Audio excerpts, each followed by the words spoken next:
producer told investors, "I'll let Clint think he's in charge, then fix everything in post-production."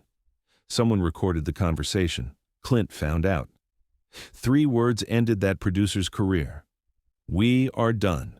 It was March 2006, during pre-production on what was supposed to be a major World War II drama with a $60 million budget, significant overseas distribution deals already negotiated, and a planned award season release strategy. Clint Eastwood had been attached to direct for 6 months, and the project had attracted significant financing from multiple sources based purely on his involvement and reputation.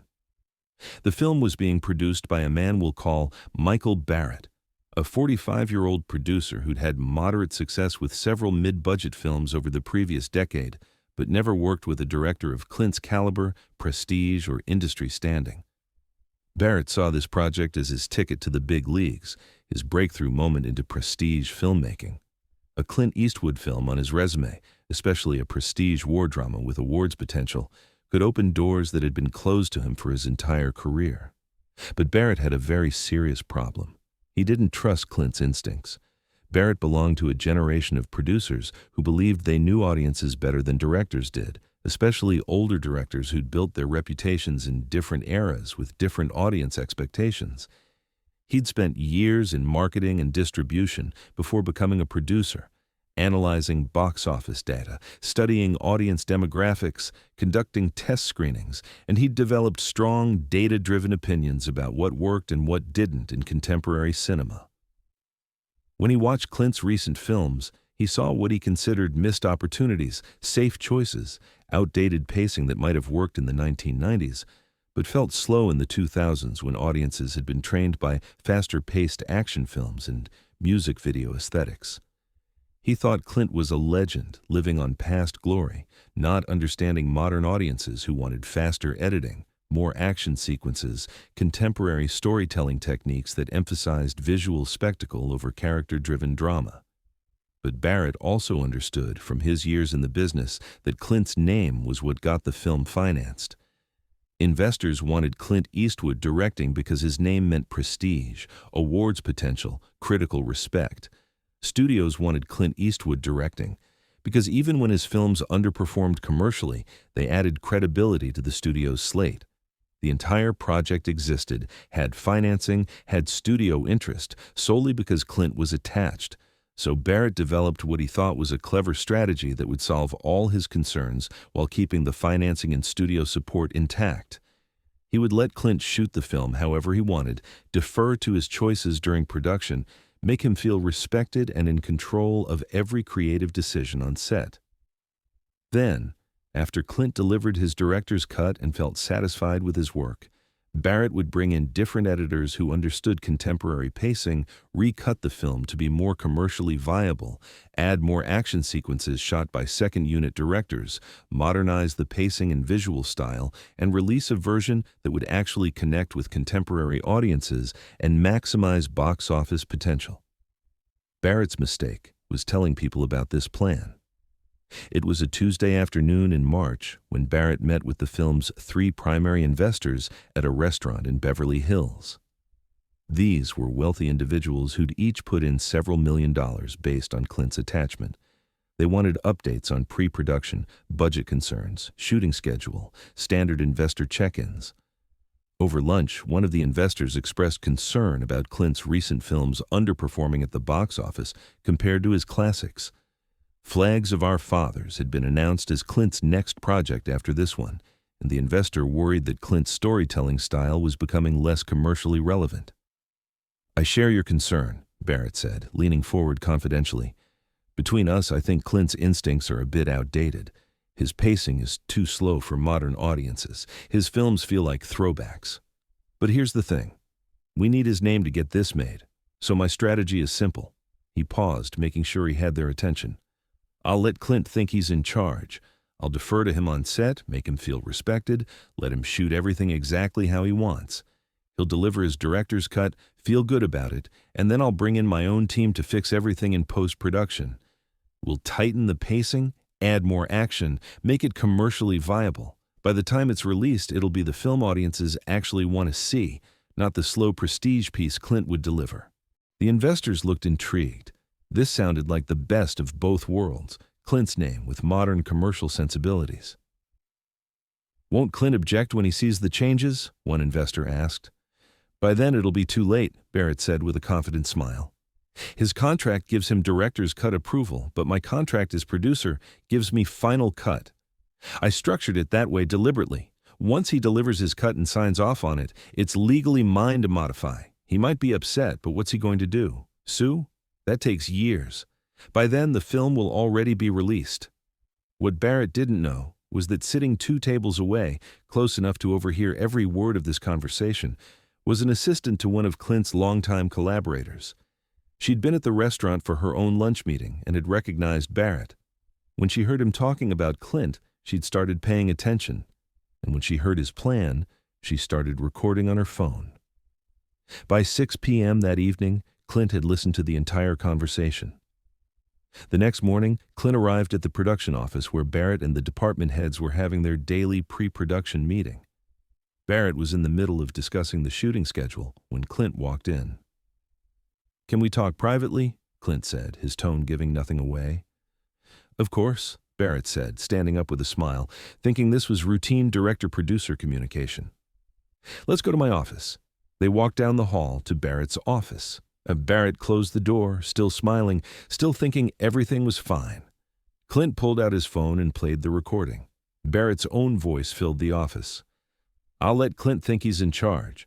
I'll defer to him on set, make him feel respected, let him shoot everything exactly how he wants. Then I'll bring in my own team to fix everything in post-production." The color drained from Barrett's face.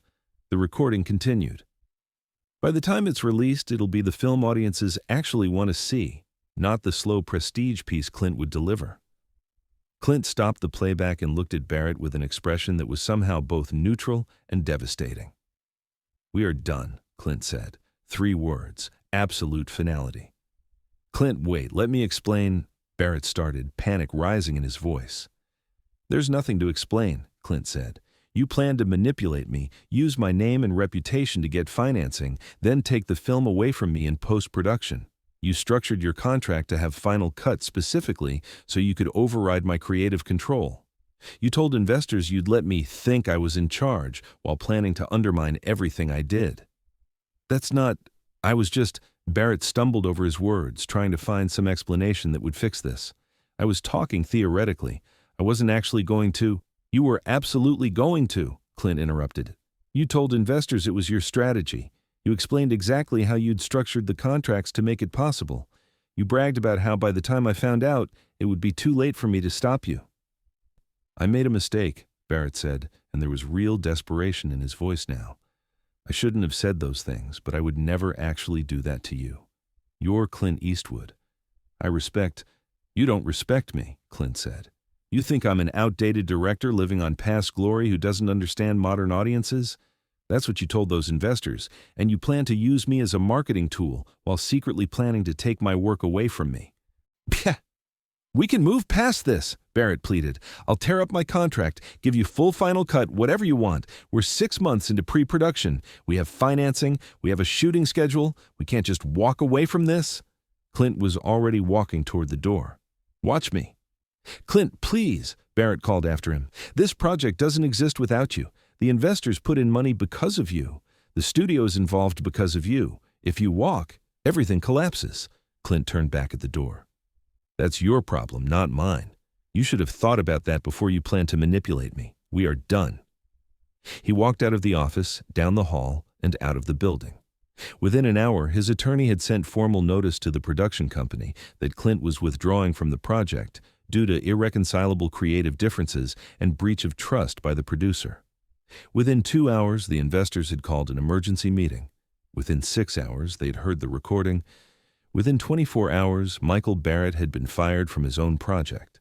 But the damage was already done. Without Clint attached, the investors wanted their money back. The studio lost interest immediately. The project that had been fully financed with a shooting schedule and cast commitments collapsed within a week, and Barrett's reputation went with it. The story spread through Hollywood with devastating speed. Producer plans to manipulate Clint Eastwood. plans to let Clint think he's in charge while secretly planning to take final cut, brags about it to investors, gets caught. Clint walks with 3 words: "We are done." Project collapses, producer fired. Every detail made Barrett look worse. The arrogance of thinking he understood audiences better than Clint. The manipulation of structuring contracts to override Clint's creative control. The bragging about his plan to investors. The assumption that Clint wouldn't find out or couldn't stop him even if he did. Within weeks, Barrett was toxic in the industry. Directors didn't want to work with a producer who'd tried to manipulate Clint Eastwood. If he'd do that to a legend, what would he do to a less established filmmaker? Studios didn't want to work with someone whose arrogance and poor judgment had destroyed a fully financed, ready-to-shoot project that they'd been developing for months. Investors didn't want to work with someone who'd cost them millions of dollars through his ego and strategic miscalculation. Agents didn't want to recommend their clients work with someone who'd proven untrustworthy at the highest level. Barrett tried to explain his side of the story in industry circles, at lunches and meetings where he desperately tried to rehabilitate his reputation. He'd been taken out of context, he claimed. He'd been speaking theoretically, exploring hypothetical scenarios, not describing actual plans. He would never have actually done what he'd said at that lunch. It was just producer bravado, exaggerating his control to impress investors. But the recording made it impossible to spin or reinterpret. His own words, clearly and confidently explaining his deliberate plan to manipulate and undermine Clint, were irrefutable evidence of his intentions and character. By 2007, Barrett couldn't get a meeting anywhere in Hollywood. His career as a producer was over. He tried to pivot to other aspects of the industry, development, consulting, talent management, but the story followed him everywhere. Nobody wanted to work with the producer who'd tried to manipulate Clint Eastwood. Meanwhile, Clint moved on without missing a beat. Flags of Our Fathers and Letters from Iwo Jima were both released in 2006 to critical acclaim. Letters was nominated for 4 Academy Awards, including Best Picture and Best Director. Gran Torino in 2008 grossed $270 million worldwide. Film after film proved that Clint's instincts about pacing, storytelling, and what audiences wanted were exactly right. The war drama that Barrett had been producing never got made. Occasionally, someone would try to revive it with a different director, but the project had become tainted by the story of its collapse. It existed in Hollywood lore as a cautionary tale rather than as an actual film. In 2012, a film industry journalist interviewed several producers about working with legendary directors. She mentioned the Barrett incident, now 6 years old but still remembered. "That story teaches the most important lesson a producer can learn," one veteran producer said. "Your job is to serve the director's vision, not override it. If you disagree with their choices, you have that conversation respectfully and directly.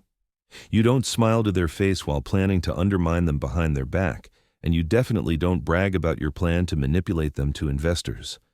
Barrett thought he was being clever. He was actually ending his career. Another producer put it more bluntly.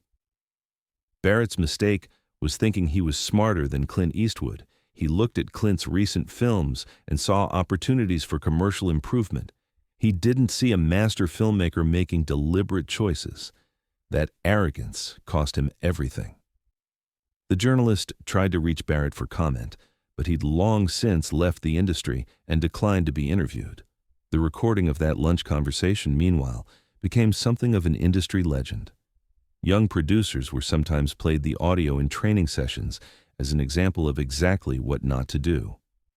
Barrett's confident voice, explaining his plan to let Clint think he's in charge, became shorthand for producer arrogance and poor judgment.